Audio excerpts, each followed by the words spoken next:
Prudence, justice and peace. Welcome to European Masters, sits 300 years of painting at the Vordum Museum and Gallery.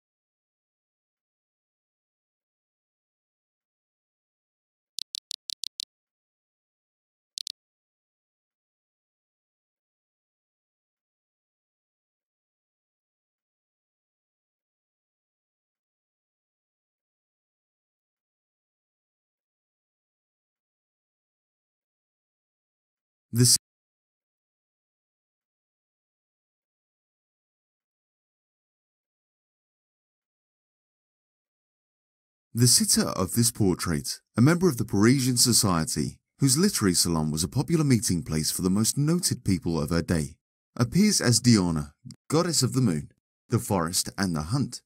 Jean-Marc Natia depicted her seated in front of a dramatic sky and barren landscape, delicately holding a bow and arrow, wearing a revealing white chemise low on her shoulders and wrapped in an exotic leopard skin. In the 18th century, it was fashionable for aristocratic women to have their likeness made into the guise of mythological or historical roles. Natia, one of the leading portraitists of his day, specialized in these flattering allegorical portraits. During his career, he painted portraits of most of the circle of Louis XV and Madame de Pompadour in either traditional or allegorical guise.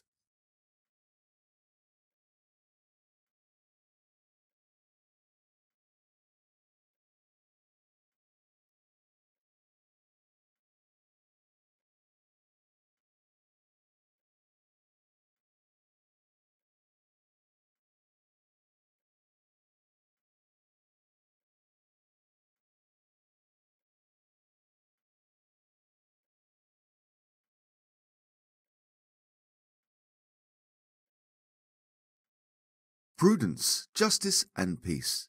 In the centre of the painting sits Justice, holding a scale which represents judgment in her left hand. In her right sits a sword, which is a symbol of punishment. To the left sits Prudence, holding a serpent, which is often a symbol of prudence itself in art. On the right of the picture is Peace. She is wearing a crown of olive leaves, as well as holding onto an olive branch, both symbols of peace. What is immediately striking when zooming into the picture are the white spots that show up randomly at many places. This aspect was not originally meant by Ovens, but has to do with the conservation history of the painting. If all paintings change through natural aging, the painting by Ovens suffered more because of the additional factor of climate instability. Since its completion in 1662, the painting has been hanging in the city at Amsterdam, today Royal Palace. This climate instability is very detrimental for the painting's good preservation, and as a result, the paint layer flaked, the canvas was deformed, and mold grew. Because of this alteration, many restorations took place over the centuries and in the 1980s. At this occasion, the paint losses were filled with white fillings, and the fillings were retouched with paint. This was done in the most illusionistic way so that the image would be optically complete again. The techniques used to accomplish this restoration have deteriorated, and a couple of years ago, the paint used for retouching has started to flake away, uncovering the white filling present underneath. The white spots are the obvious material evidence of the heavy conservation history of the painting.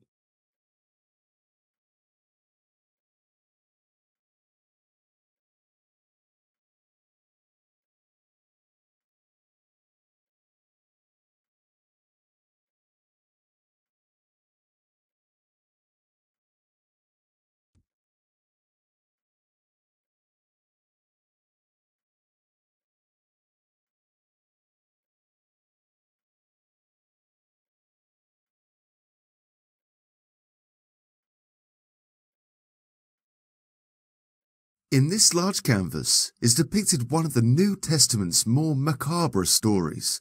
Salome, the daughter of Herodias, so pleased her stepfather, Herod Antipas, by dancing at his birthday feast that he promised to grant her any wish.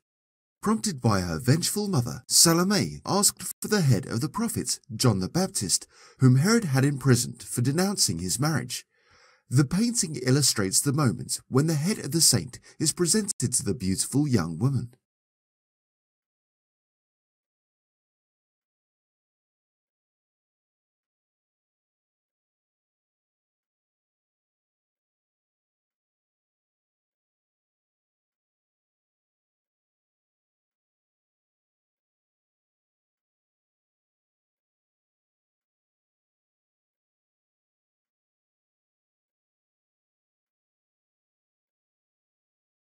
In the first half of the 17th century, the affluent citizens of Brussels and Antwerp became interested in establishing their own private galleries.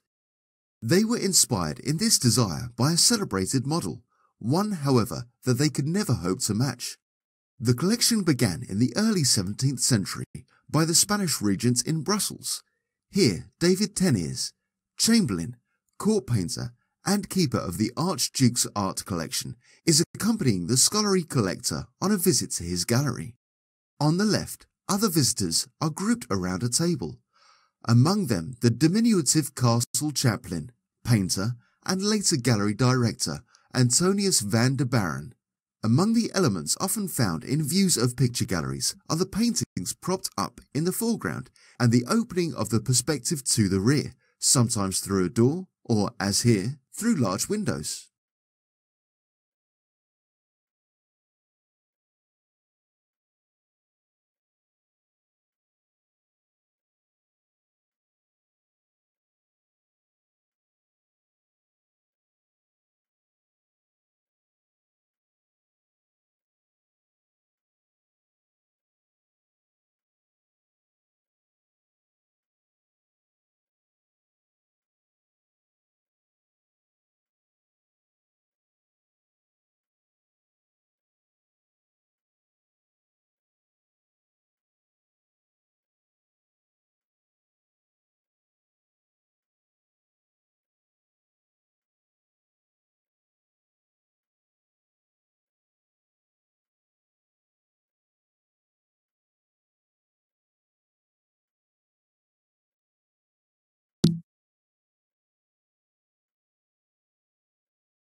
An apparently inextricable mixture of persons and shapes offers itself to our bewildered gaze.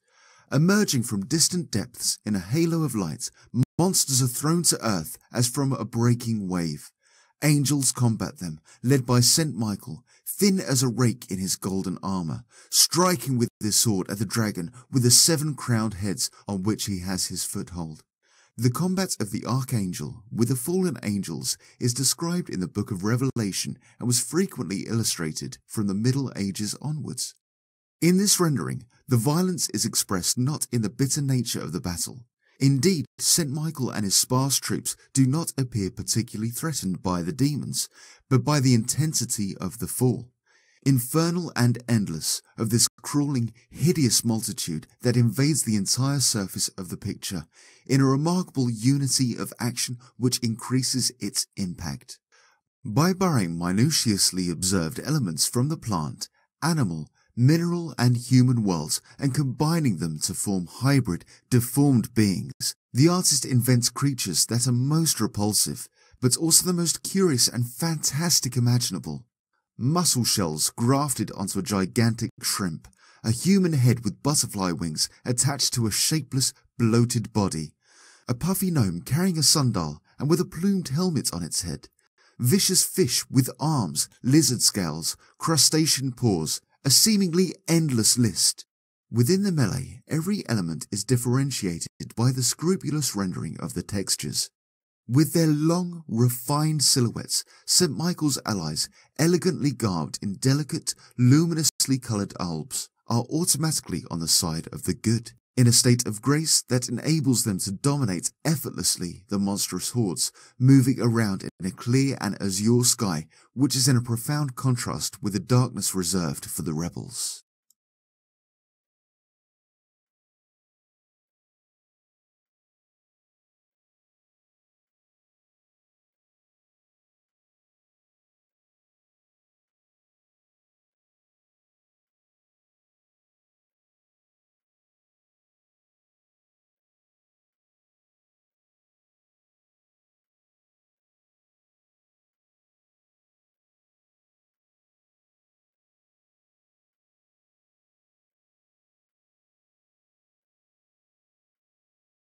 In the Metamorphosis, the ancient Roman poet Ovid told a story about the god Jupiter, who disguised himself as a white bull in order to seduce the princess Europa away from her companions and carry her across the sea to the distant land that would bear her name. During his long career, Rembrandt rarely painted mythological subjects. Here he conveys a narrative story through dramatic gesture and visual effects. Bewildered, Europa grasps the bull's horns, digs her fingers into his neck, and turns back to look at her companions on the water's edge. One young woman falls to the ground and raises her arms in alarm, dropping the flower garland intended for the bull's neck into her lap, while her friend clasps her hands in consternation and watches helplessly. The carriage driver above rises to his feet and stares at the departing princess in horror. In the background, a city shrouded in mist extends along the horizon, perhaps serving as an allusion to the ancient city of Tyre, as well as contemporary Amsterdam.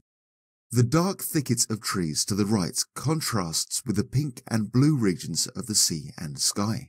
Sunlight breaks through the clouds and reflects off the water, but the sky behind the trees is dark and foreboding. A master of visual effects, Rembrandt took pleasure in describing the varied textures of sumptuous costumes and glittering gold highlights on the carriage and dresses.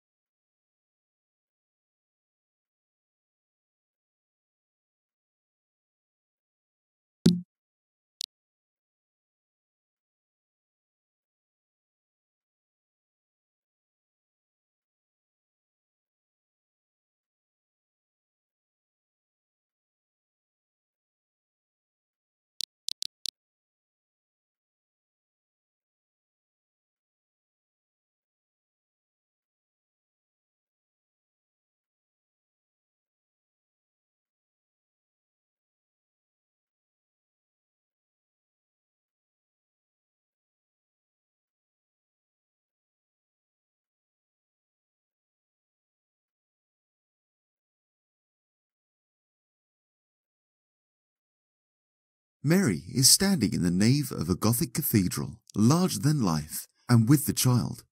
The detailed depiction of the architecture and the subtle grading of the lights give the church interior a spatial aura that is all its own.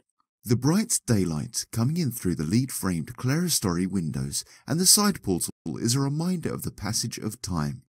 The recorded inscription on the frame, which has not survived, praised the miracle of Christ's birth and Mary's virginity. The sunlight, which penetrates the windows without destroying them, also relates allegorically to Mary, who is the mother and yet remained a virgin. The light penetrating the church from the north also refers to the supernatural significance of all things. The ambiguity of the picture is appropriate to Christian thinking in the late Middle Ages. Thus, architecture, light, and the altar indicate Mary's priestly role and her quality as the house of God and temple of Christ.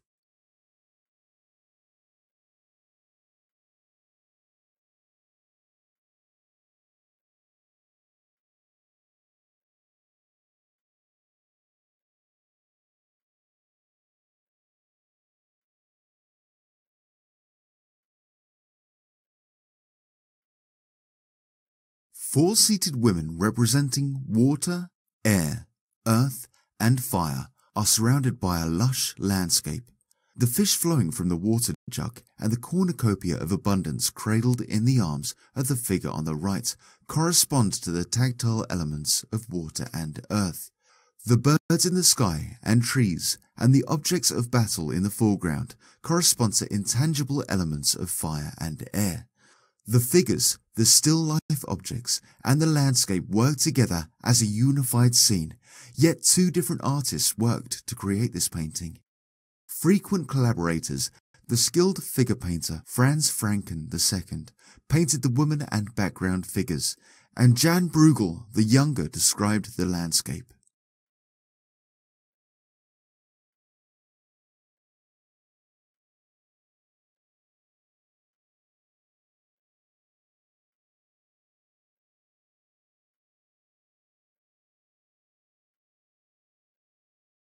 The scene in this picture depicts the death of Actaeon by Diona. Bathing in the woods, Diona, the goddess of hunting, notices Actaeon watching her.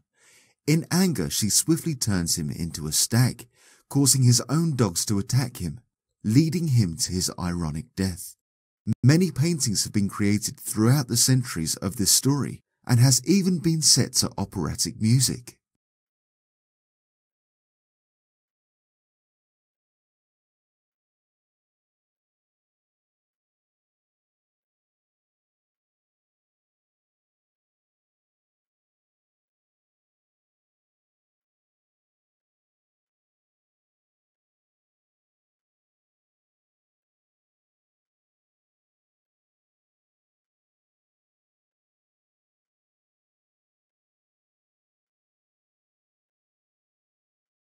The meaning of this grandiose composition remains both controversial and unclear.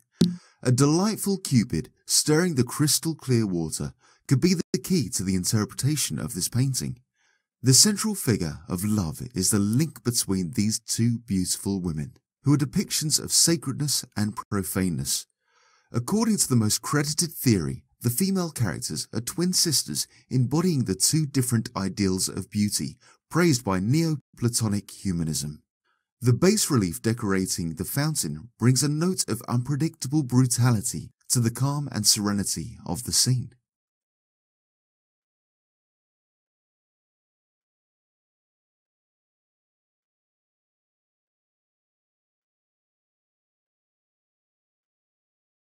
Depicted in this seascape are dark clouds over an angry sea, a shipwrecked boat and its anxious survivors, and listing ships in the distance. As the sea furiously beats against the shoreline, waves explode beyond the rocks in a froth of white. The motion of the waves, the distant rain shaft, the battered ship, and even the bodies of the fleeing castaways fill the scene with strong opposing diagonal lines. The lighthouse standing solidly upright at the painting's center counters all of this activity. The strong colours of the shipwrecked survivors' clothing stand out against the palette of greens, greys, and browns in the turbulent sea. Clearing skies cast the survivors in an eerie glow. Dark tones at the left and lower edges and in the waves themselves draw further attention to the bright figures. The scene as a whole suggests the powerful force of nature over man.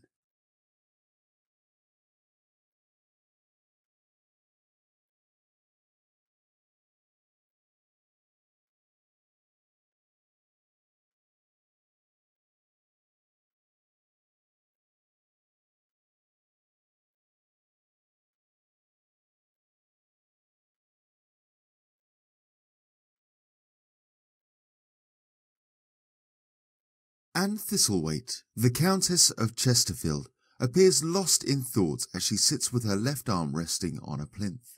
Dense foliage furnishes a backdrop for her figure, while the right half of the painting provides a distant, unobstructed view of her lands. A pale beige shawl trimmed with gold fringe wraps loosely around her back and shoulders, and dainty white slippers emerge from underneath her elaborate blue satin gown.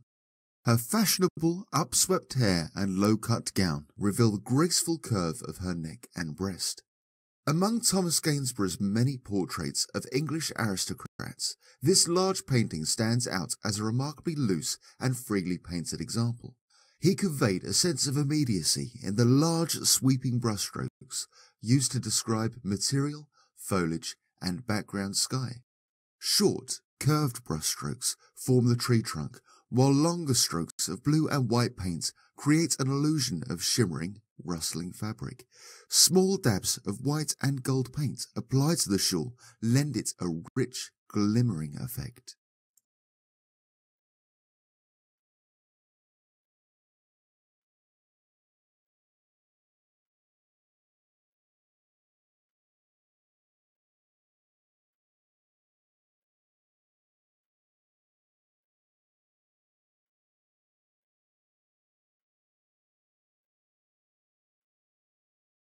This is one of Gainsborough's finest full-length portraits. The costume and accessories deliberately echo 17th century fashion and enhance the elegant beauty of the Honourable Mrs. Graham. The portrait was highly acclaimed when exhibited at the Royal Academy in 1777. Thomas Graham, devastated by his wife's premature death in 1792, passed the painting to her sister. It was bequeathed to the National Gallery by one of their descendants on condition that it never leave Scotland.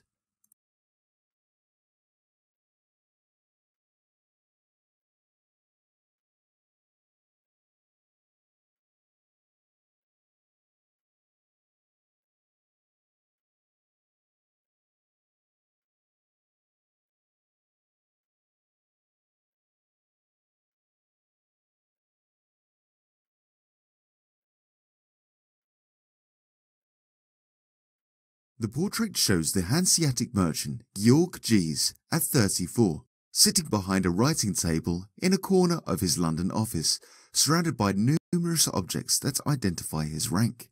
On the table in front of him are his writing implements and a gold timepiece, and also a glass vase with carnations, sprigs of rosemary, basil, and wallflowers. The vase and flowers are symbolic of the subject's qualities: his unwavering love, faithfulness, purity, and modesty. The clock is a reminder of the passage of time, and the fading flowers indicate the brevity of life, while the fragility of the glass indicates that even the most beautiful things in life do not last forever.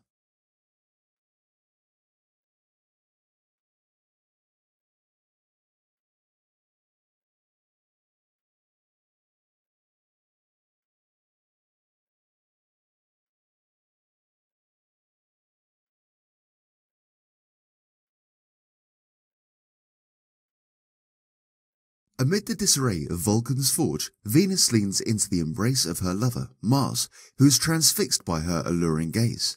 Caught up in his attraction to the aggressively seductive goddess, Mars is no longer able to carry out his military duties. Venus removes his helmet, while mischievous cherubs play with his sword and shield. In the 1600s, the subject of Venus disarming her lover Mars was understood as an allegory of peace. Weapons production continues in the background at the burning fire of Vulcan's hearth, signaling that love's conquest of war may be only temporary. Rubens and Bruegel, who were close colleagues, collaborated on at least 25 paintings. This painting displays each virtuoso's talents, Rubens' robust figural style and Bruegel's intricate still life details, the luminous figure of Venus, the reflective quality of the weapons and armor, and the tactile quality of the lush painting testify to their skill.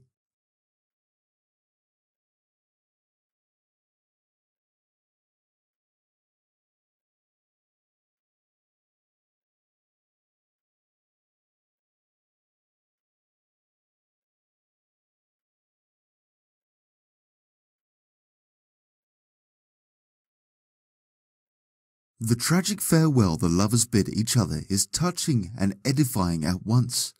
Knowing full well that Adonis will be killed by a wild boar, neither Venus nor Amor can prevent him from going hunting. Rubens had come into contact with the story, which is reminiscent of Ovid's Metamorphosis, but is not explicitly recounted there.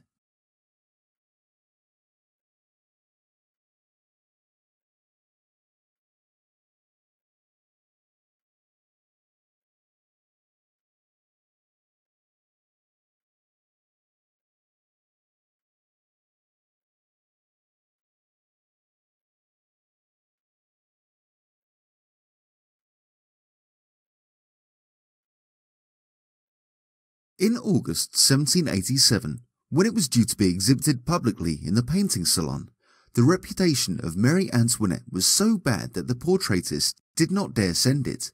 She feared that the public would attack the Queen's image. The empty space inspired the famous quip, "Here's the deficit." It was only when the administration insisted that the painting was delivered. The critics were divided. Some praised the softness of the flesh tones and the quality of the draperies, while others thought the composition was not very successful because the portraitist was not at ease in such a large format.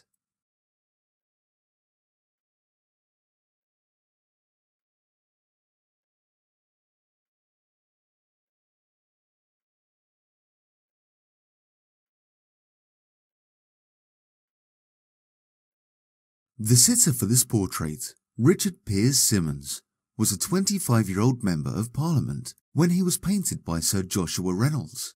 Reynolds' image is a masterpiece of British grand manner portraiture, influenced by Anthony van Dyck.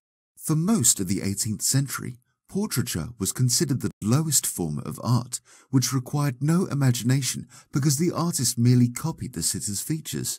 Reynolds set out to enhance the status of portraiture by infusing his portraits with the same noble presence found in narrative works illustrating scenes from classical mythology or the Bible.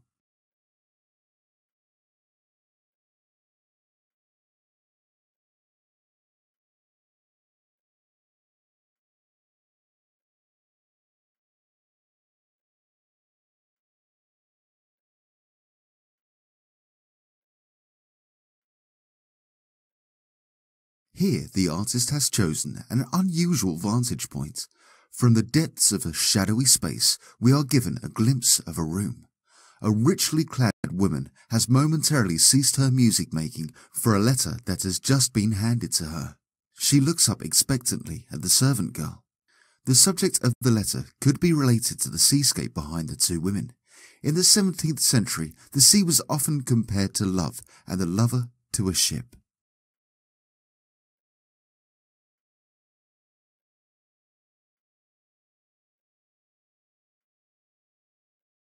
The Rothschild Prayer Book is an important Flemish illuminated manuscript. The Book of Hours was compiled circa 1500 to 1520 by a number of artists.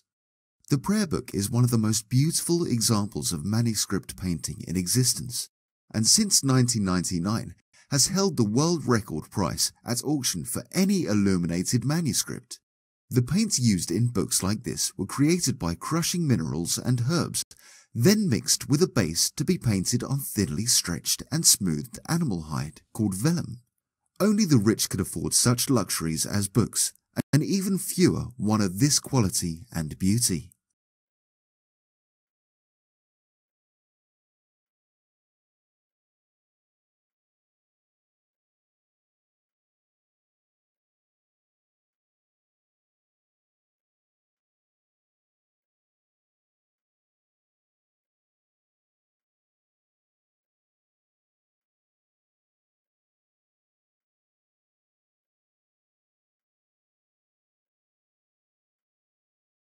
An ancient temple provides the architectural backdrop against which the action is staged. Above the podium of the temple, rhythmically interspersed between the fluted columns, men and women rejoice at David's triumphal entry. A crowd of spectators occupies the foreground and witnesses the event. A woman indicates David to her son. A man points to his forehead, showing the exact location of the wound on Goliath's head. The central procession takes place between the two wings of people. Two men playing trumpets precede the biblical hero.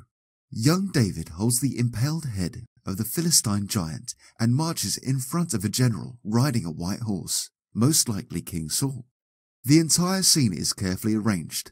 Groups of 3 to 4 figures punctuate the composition, and the colors of their outfits, pale azure, rich mustard yellow, jade green, provide the chromatic structure of the painting. The artist stages the figures overlapping in a meticulously orchestrated arrangement. The only isolated character is the main actor, David, who stands out in his fiery robe, highlighted by the sudden interval created, almost as if by accident, by the unyielding crowds.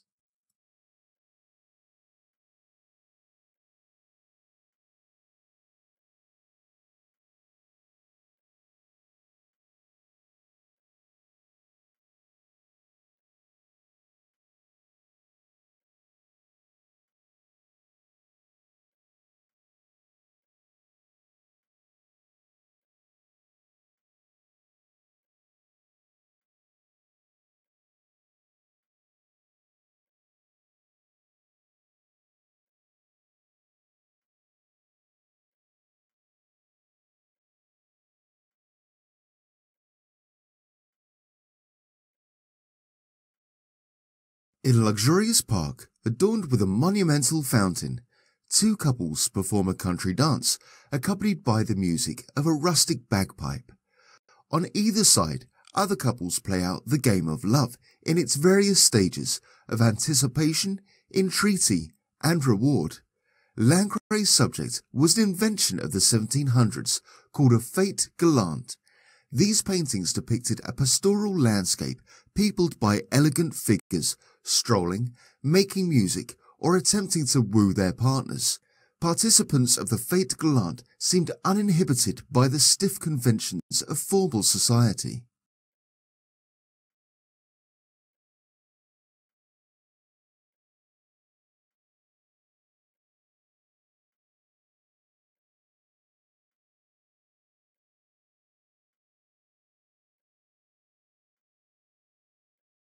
This picture is known by the name of Le Bol de Watteau, after an engraving which is in the portfolio of every print collector.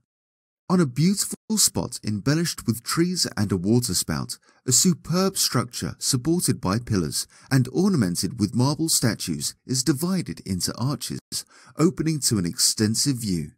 In the center, between 4 columns, a splendid buffet is covered with fruits and wines and decorated with silver vases.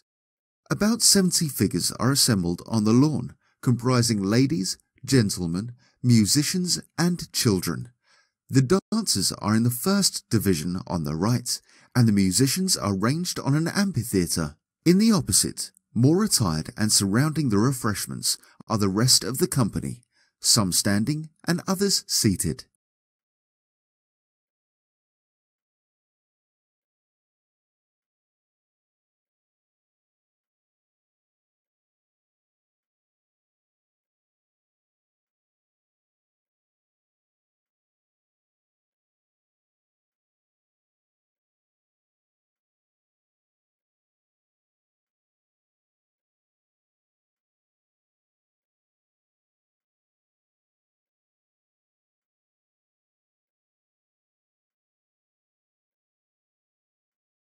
This painting depicts the view from the upper story window of the eastern elevation of the royal castle in Warsaw, which could be seen stretching along the right side of the canvas.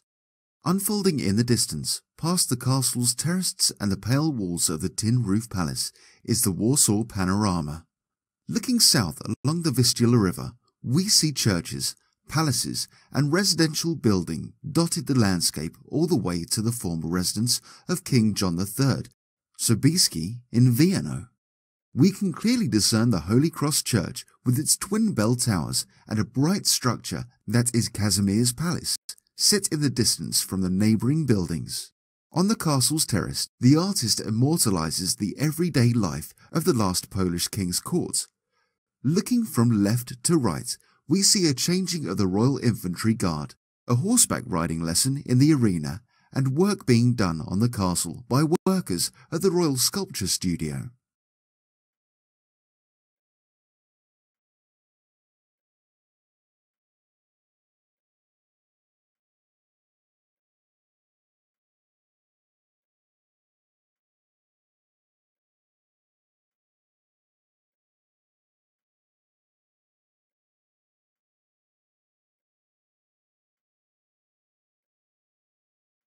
The objects shown in the artist's still life were far beyond the reach of common folk.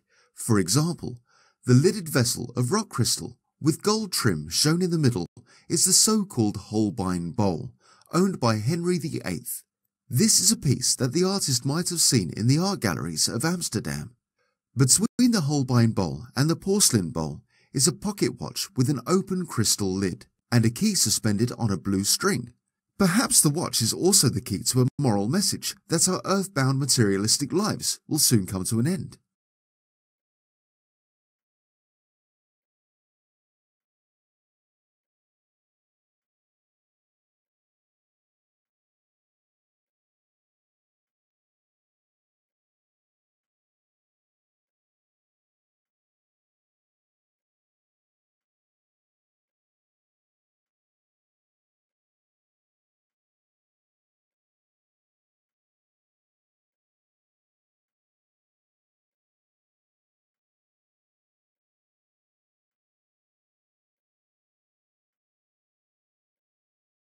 A personification of fortune bestows symbols of wealth, status, and power on dumb animals who neither need nor deserve them.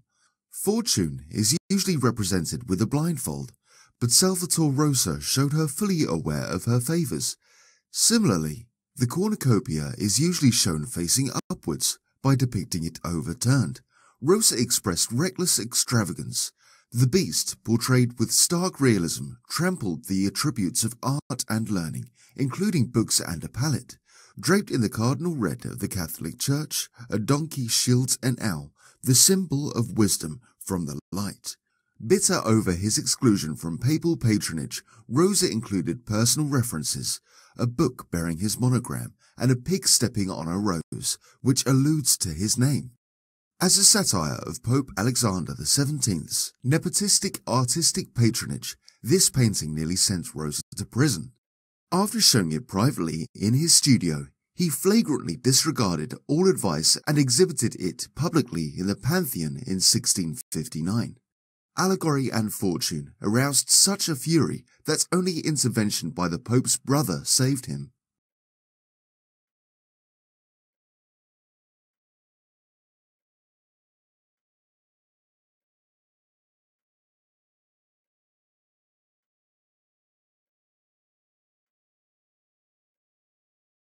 The imposing portrait shows the infanta at the age of 8 and was sent to the Vienna court as a gift the same year it was painted.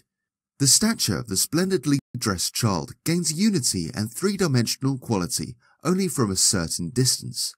The cool, metallic effect of her garment provides a contrast to the delicate skin and is reflected in her blue eyes. In this late work, the artist achieved a perfect balance between the duty to paint an official portrait and a desire to depict the individual in a lifelike manner.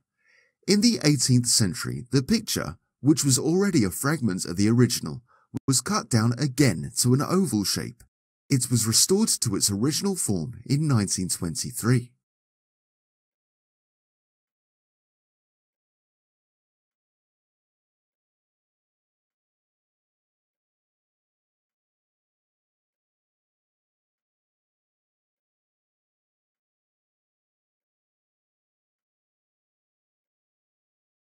This painting celebrates the rebirth of the fine arts in the Venetian Republic. A female figure representing Venice is enthroned upon a triumphal car pulled by two winged lions, attributes of St. Mark, the patron saint of Venice. To her left, Doge Loudon gestures towards harvest offerings, symbolic of the agricultural wealth of the Venetian region, from the goddess of grain, who reclines in the lower right corner. To Venice's right, the goddess Minerva, patroness of the fine arts, presents cherubs bearing attributes of architecture, music and drama, painting and sculpture, and poetry. Neptune, the mythological patron of the Venetian Republic, points out the city to Mars.